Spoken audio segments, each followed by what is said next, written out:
Listen, I ain't nobody but just MoWhite. But one thing I do ask my pastors, my leaders, my people who sat up there and labored in the doctrine of the word of God to teach the people, to try to show them the right way to do things through God.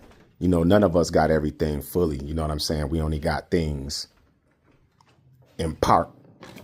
And that's how God created us, because it takes a body to build up the body. We need the whole body, not just one person as the head, because according to the scriptures, Christ is the head. And when you got the wrong head, that's why you got so many heads trying to take his place.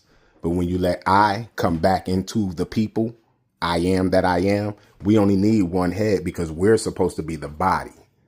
So I ask my people, my pastors, my leaders, everybody that's supposed to be preaching the word of God, why don't you let this time you sit up there and show some love to your people? Why don't you use that money that you gather from your people? Why don't you pay some of their houses off? Why don't you sit up there and buy some land so y'all can grow some food for your people? Why don't you sit up there and buy some apartment buildings so your people can live there for free, since they giving you all of this money? Why don't you give your people some cars? Why don't you help the ones that's catching the bus and catching Uber, spending all of this money? Why don't you help them out and get them some cars for them to be able to drive in, just in case, until they get a new car?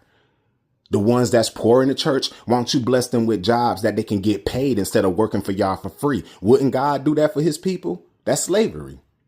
So I encourage you, my leaders, if y'all got that Bible in your hand and you trying to preach it to somebody else, preach it to yourself first and do good to your people instead of letting them do good to you, so you can drive around here in Bentleys and all of these fancy cars. Even if you don't have a fancy car, I'm guaranteed your bank account might be a little fancy. Help the people in your congregation, just like you would help the people in your family. That's your family, your spiritual family. They bonded to you because they trust that you are giving them the true and living God. And if you're their supposed to be spiritual father, see, there's only one spiritual father, and that's God. And that's where a lot of y'all men mess up. Y'all not our fathers. Our fathers are Abraham, Isaac, and not Jacob. But y'all are our brothers to try to show us the right way to go, so that we can always stand before God on our own and not let people sit up here and be Pharaoh over our lives. And y'all brothers better let the people go so they can be free and live their lives like the Lord. He died for us to be able to do that, because it was the church who crucified him.